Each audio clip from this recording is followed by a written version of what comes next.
Սրանք էլ բոլորը սկսում են այդ փռշտոցների տակ արձագանքել ու հարձակվել մեր մայրերի վրա, մեր ընկերների վրա։ Միակ բանը, որ սրանց գլխի մեջ կա,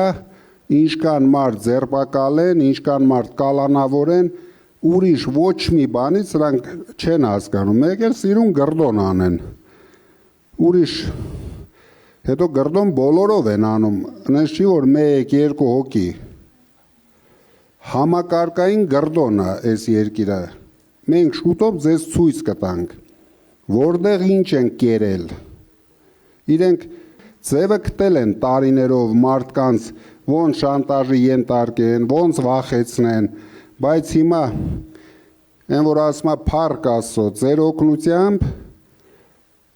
մեր օգնությամբ միասին մարդիկ զարթնում են, պնդանում են, ուժեղանում են, արդեն ոչ մեկը իրենցից չի վախենում, նույնիսկ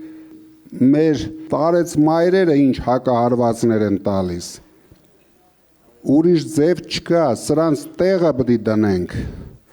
Պատկերացնեք, այս մարդը իր շրջանն է, իր մարզն է հասցրել 40% աղքատների։ Ինչի համար է դա իրենց պետք։ Որովհետև աղքատ մարդկանց հեշտ է կառավարել։ Ընտրությունից ընտրություն մի երկու խոստում են տալիս, մի երկու բյուջեն քանդելով ինչ-որ հարցեր են լուծում, նույնիսկ օրենքի սահմաններում չի իրանց լուծած հարցերը։ Իրենք բյուջեն ընդունել են, հետո հիշել են, որ թոշակառուներին կարելի է ընտրության դեմը մի քիչ գումար տալ, որ իրան ձայները տանել, որովհետև ուրիշ տարբերակ չունեն։